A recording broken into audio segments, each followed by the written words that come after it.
You poured your heart into her. You were the rock she could lean on, the one who showed up, stayed loyal, and gave her everything she claimed she wanted. You built your world around her desires, sacrificed your time, your energy, and maybe even pieces of yourself.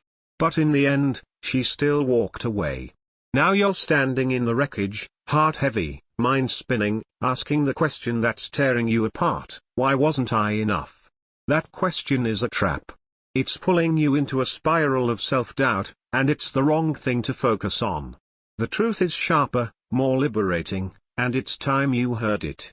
Women don't stay loyal to what you do for them. They don't stick around for the gifts, the gestures, or the endless effort. They stay loyal to how they feel about who you are at your core. In this message, I'm going to reveal the one thing women are truly drawn to, the magnetic force that keeps them tethered, not to your actions, but to your essence. This isn't about changing who you are to win her back. It's about becoming the man who doesn't need her approval to know his worth. Stoicism teaches us to anchor our value within, not in the applause of others or the fleeting warmth of someone's affection. As Marcus Aurelius wrote, you have power over your mind, not outside events. Realize this, and you will find strength. Too many men live for validation, chasing love that's conditional and fleeting. That ends today. Let's dive into what she's really loyal to and how you can reclaim your power to become the man you were meant to be. First, women are loyal to how you make them feel about themselves. This isn't about the grand gestures, the expensive dinners, the poetic love notes, or the hours you spend listening to her every worry. It's about the energy you bring into her world.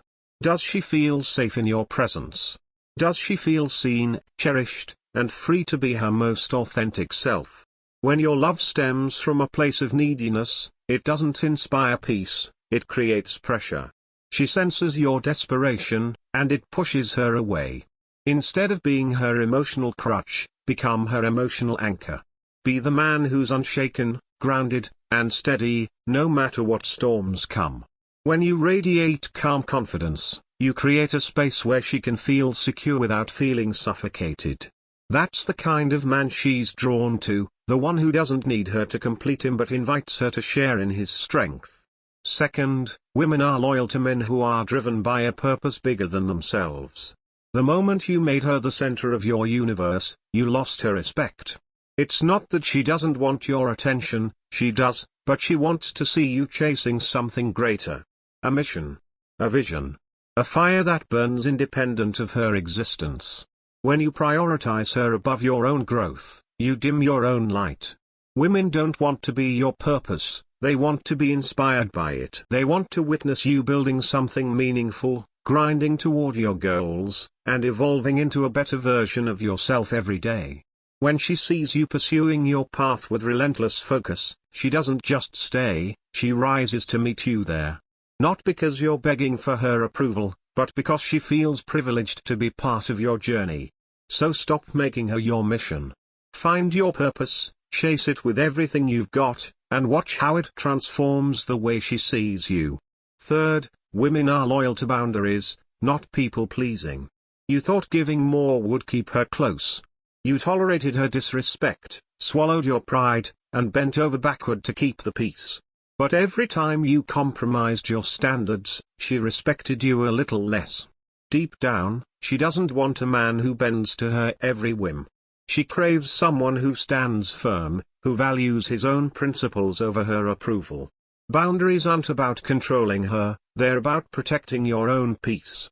They're a declaration that you respect yourself too much to let anyone cross the lines you've set.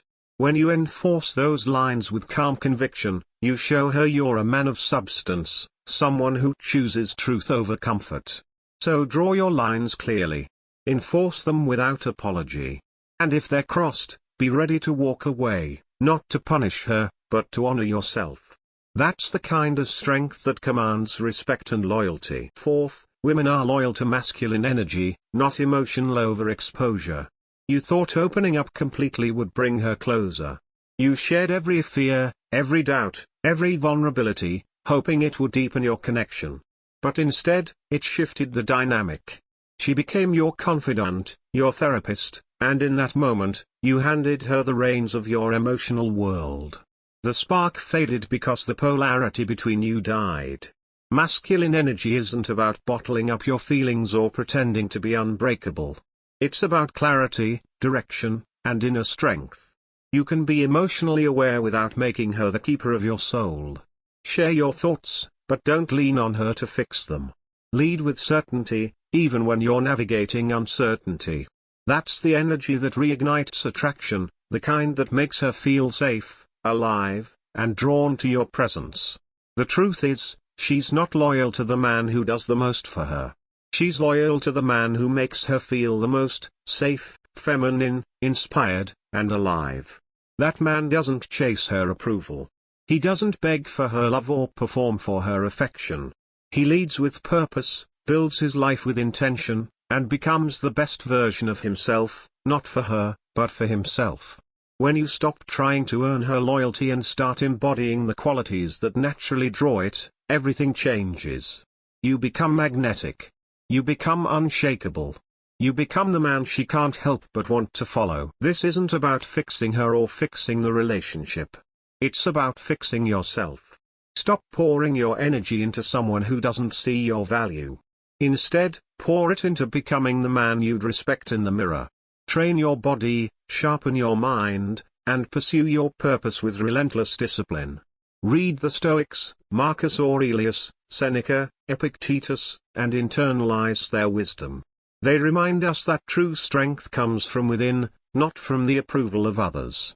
When you live for yourself, you create a life so compelling that others want to be part of it. You don't need to convince her to stay, she'll want to because your presence is a privilege.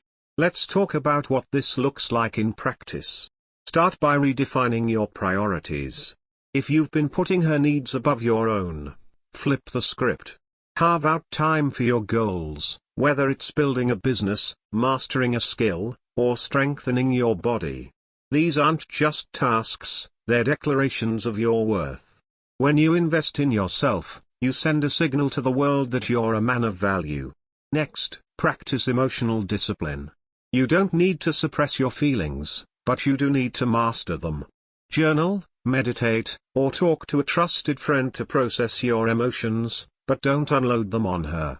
She's not your therapist, she's your partner, and she's drawn to your strength, not your struggles. Finally, set clear boundaries and stick to them. If she disrespects you, call it out calmly and firmly. If she crosses a line, be prepared to walk away, not out of spite, but because you value yourself too much to settle for less. This journey isn't easy, but it's worth it. Becoming the man who commands loyalty starts with reclaiming your power. It's about living with intention, standing firm in your values, and building a life that reflects your highest potential. When you do this, you stop asking, "Why wasn't I enough?" Because you know you are. You stop chasing love because you embody it. And you stop seeking validation because you've found it within. If this resonates with you, you're not alone. There's a community of men out there choosing strength, purpose, and inner peace over fleeting validation. Join us at the Stoic Circle, where we're committed to growing into the best versions of ourselves. Subscribe, engage, and take the first step toward a life where you don't need anyone's approval to know your worth. This is your moment to rise. This is the Stoic way.